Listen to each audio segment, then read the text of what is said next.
السلام عليكم ورحمة الله وبركاته إن الحمد لله والصلاة والسلام على رسول الله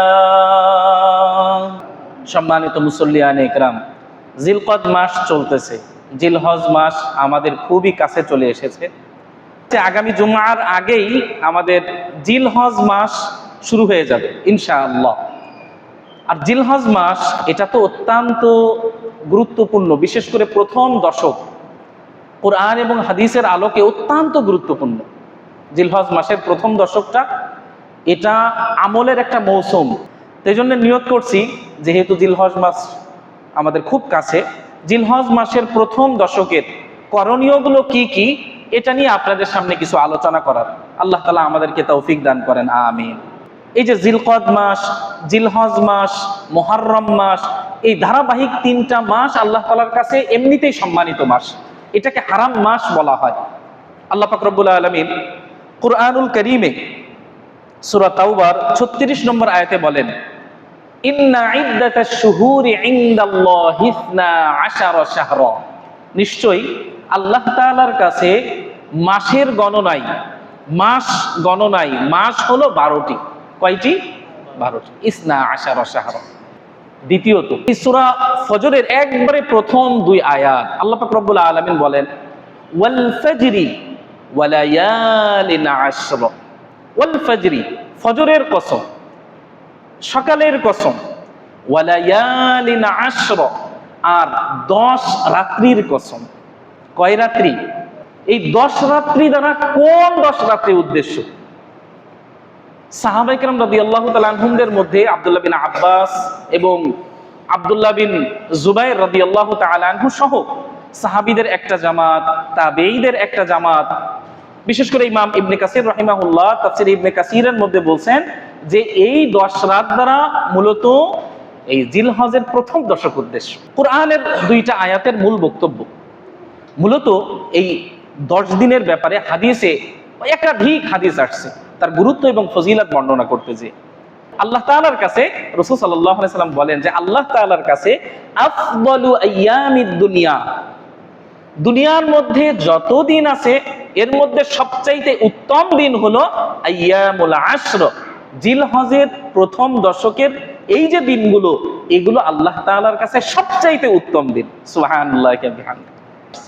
অন্য হাদিসের মধ্যে আসছে, বুখারী শরীফের হাদিস, রাসূল সাল্লাল্লাহু আলাইহি ওয়াসাল্লাম বলেন, মা মিন আইয়ামিন আল আমালুস সালিহু ফিহা আহাব্বু ইলাল্লাহি আযজা ওয়া জাল্লা মিন হাযিহিল আইয়ামিল আশর। মানুষ যত নেক আমল করে, দিনে রাতে যত নেক আমল করে, তো এই 10 দিনের যে নেক আমলগুলো, এগুলো আল্লাহ তাআলার কাছে সবচাইতে বেশি প্রিয় অন্য অন্য দিনের আমলের চেয়ে। অর্থাৎ আমরা জিলহজের প্রথম দশকে যে আমলগুলো করব, এই আমলগুলো আল্লাহ তাআলার কাছে সবচাইতে বেশি প্রিয় হবে এই 10 দিনের বাইরের যত দিন আছে সব দিন থেকে। রাসূল সাল্লাল্লাহু আলাইহি ওয়াসাল্লাম যখন এই কথা বললেন যে এই 10 দিনের আমল সবচাইতে বেশি প্রিয় অন্য অন্য দিনের আমলের চাইতে বা অন্য অন্য সময়ের আমলের চাইতে, সাহাবায়ে কেরাম জিজ্ঞাসা করলেন, ক্বালু ইয়া রাসূলুল্লাহ ওয়ালাল জিহাদু ফি সাবিলিল্লাহ। সাহাবায়ে কেরাম রাদিয়াল্লাহু তাআলা আনহুম জিজ্ঞাসা করতেছেন, ইয়া রাসূলুল্লাহ, আল্লাহর রাস্তায় জিহাদ করা এটাও কি এই 10 দিনের আমলের চাইতে আল্লাহ তাআলার কাছে বেশি প্রিয় নয়? আল্লাহর রাস্তায় জিহাদ করা, আল্লাহর রাস্তায় লড়াই করা, এই 10 দিনের আমলের চাইতে কি আল্লাহ তাআলার কাছে প্রিয় নয়? ওয়ালাল জিহাদু ফি সাবিলিল্লাহ।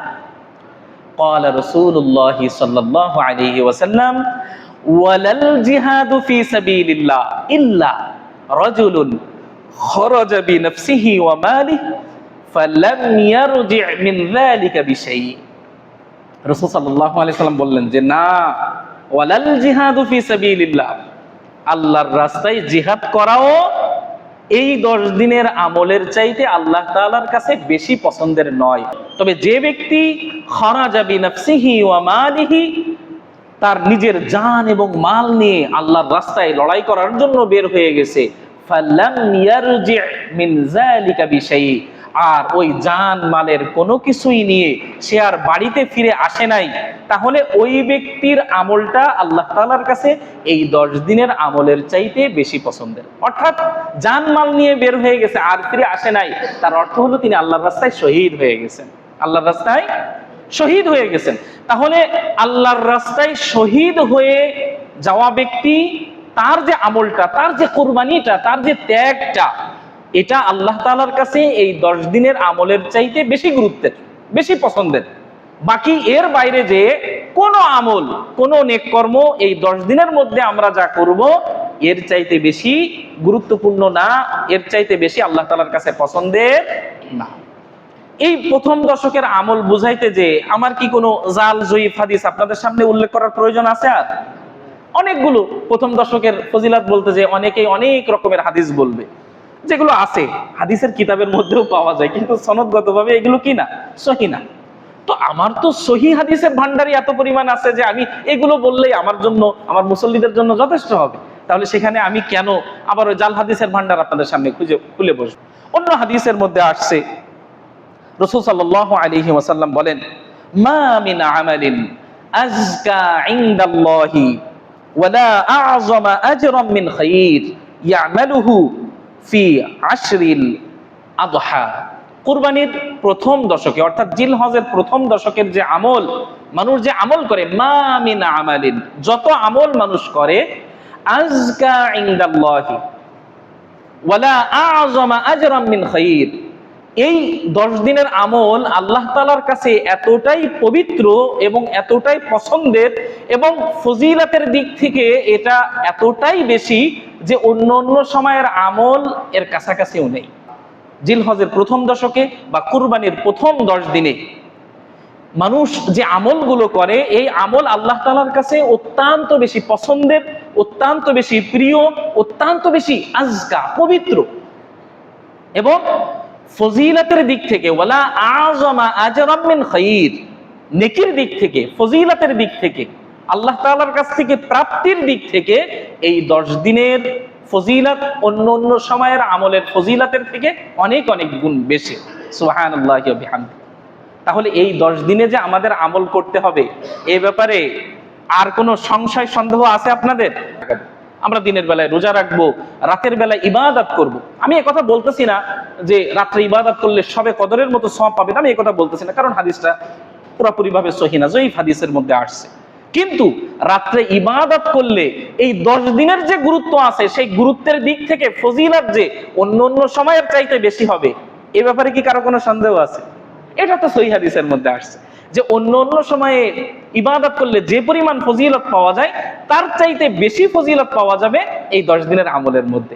সুতরাং আমরা যদি রোজা রাখি, তাহলে আমরা রোজার সব অন্য অন্য সময়ে নফল রোজার চাইতে বেশি পেয়ে যাব।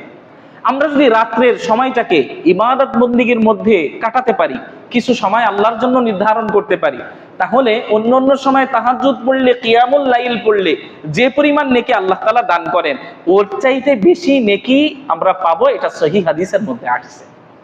সুতরাং শেষ দশকের জন্য, ঠিক রমজান মাসকে কেন্দ্র করে আমরা আমাদের জীবনের জন্য যেমন একটা রুটিন সাজাই ফেলি, আমরা একইভাবে আমরা জিলহজের প্রথম দশকের জন্য আমরা এইভাবে নিজেদের জন্য একটা রুটিন সাজাবো। রাজি আছি তো সবাই ইনশাআল্লাহ?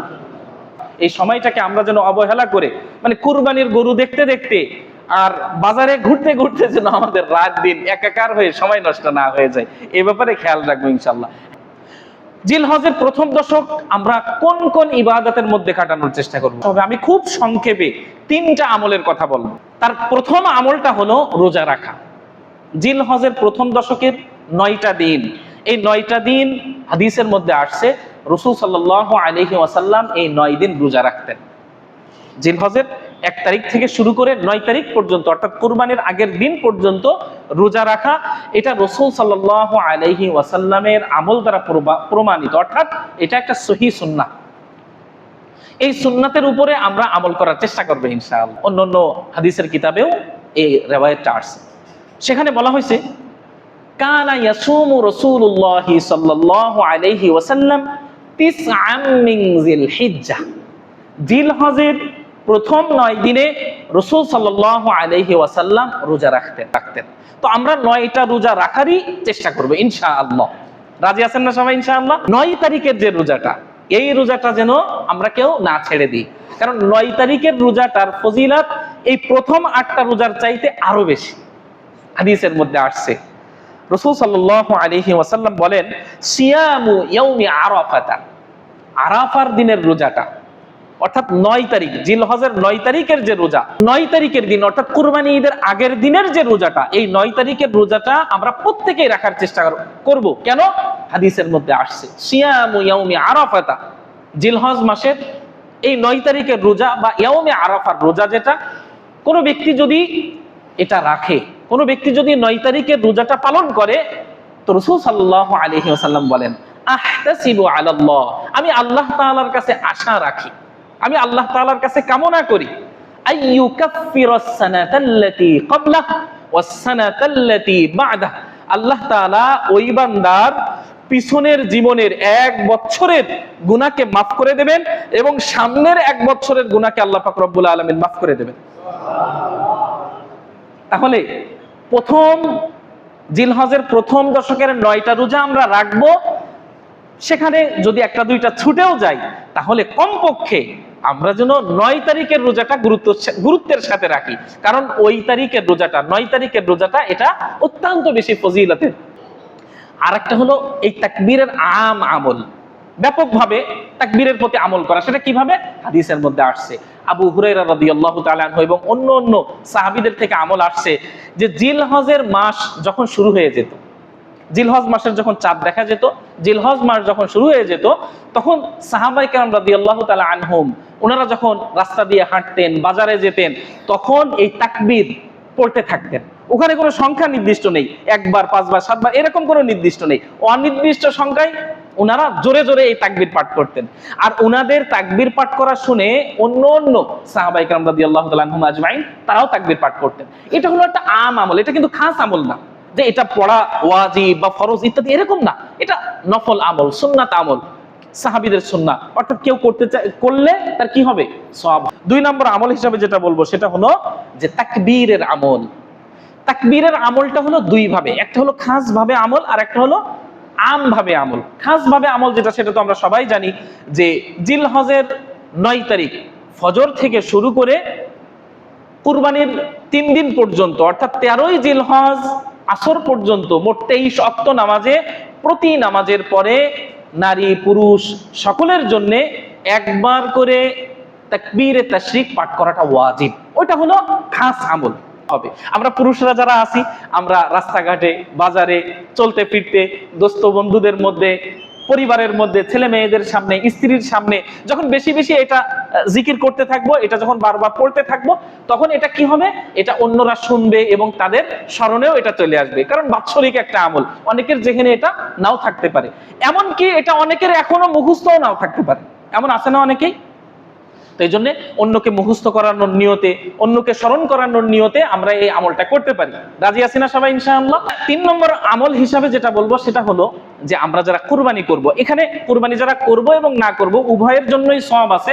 তবে সহিহ হাদিসের মধ্যে, মুসলিম শরীফের হাদিস এবং অন্য হাদিসের কিতাবের মধ্যে এই হাদিস আসছে সহিহ সনদে, যে যারা কুরবানি করবে তাদের জন্য একটা গুরুত্বপূর্ণ আমল হলো যে জিলহজ মাস যখন শুরু হয়ে যাবে, ওইখান থেকে শুরু করে কুরবানি করা পর্যন্ত এই সময়টাতে, অর্থাৎ এই 10 দিন বা কি বলা যায় 9.5 দিন, হ্যাঁ, এই সময়টাতে নখ, মোচ, চুল এবং শরীরের অবাঞ্ছিত যে পশমগুলো আছে এগুলো কাটাকাটি না করা।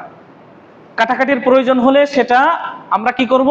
আমরা জিলহজ মাসের পূর্বেই, অর্থাৎ এই জিলকদ মাস যেদিন শেষ হয়ে যাবে ওই দিন সূর্যাস্তের পূর্বেই আমরা আমাদের কাটাকাটির কাজটা সেরে ফেলবো। অর্থাৎ মোচ ছোট করে ফেলবো, চুল যদি ছোট করার প্রয়োজন হয় ছোট করে নেব, নখ কেটে নেব, এগুলো আমরা আগে শেষ করে ফেলবো। জিলহজ মাসের চাঁদ দেখার আগে এই কাজটা সম্পন্ন করতে হবে। এই আমলটা কাদের জন্য? যারা কুরবানি করবেন তাদের জন্য, এবং কুরবানি যারা করবেন না তাদের জন্যও হাদিস আছে।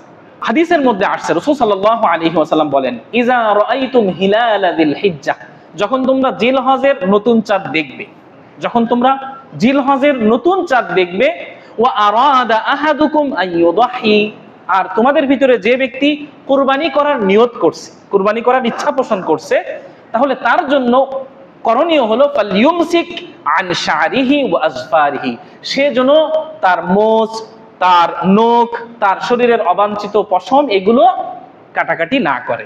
এটা হলো তার জন্য একটা আমল।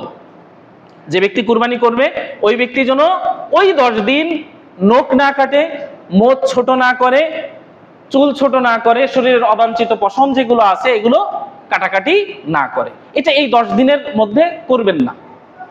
করার প্রয়োজন হলে আগে করবেন, আর বাকিটা হলো কুরবানি দেওয়ার পরে করবেন। ঈদের নামাজের পরে, কুরবানি দেওয়ার পরে এই কাটাকাটির কাজ করতে হবে। ছোট্ট করে একটা ভুল ধারণা অনেকের ভিতরে থাকতে পারে, এবং আমাদের সমাজের মানুষের ভিতরে এটা আছেও, অনেকে বলেও ফেলে যে জিলহজ মাসের চাঁদ উঠে গেলে তখন কিন্তু পশু জবাই করা নিষেধ, মুরগি জবাই করা যাবে না, হাঁস জবাই করা যাবে না, পাখি জবাই করা যাবে না, ইত্যাদি ইত্যাদি, এরকম অনেকের ভিতরে ধারণা আছে। এটা সহি কথা না। অন্য অন্য সময়েও যেমন আপনার পশু পাখি জবাই করা এটা বৈধ, এই সময়েও কি বৈধ। এমনকি কুরবানির দিনে যিনি কুরবানি দিতে পারেন নাই, সামর্থ্য নাই, উনিও যদি একটা পোল্ট্রি মুরগি এনে জবাই করে দেয়, এটা কি তার জন্য নিষেধ? এটা নিষেধ না। সুতরাং এই অনেকের ভিতরে ভুল ধারণা থাকতে পারে যে এই 10 দিনের ভিতরে হয়তো বা অন্য অন্য পশু পাখি জবাই করা নিষেধ, এরকম ভুল ধারণা থাকলে সেখান থেকে আমরা বের হয়ে আসি। আসলে এখানে কোনো কিছুই নিষেধ না।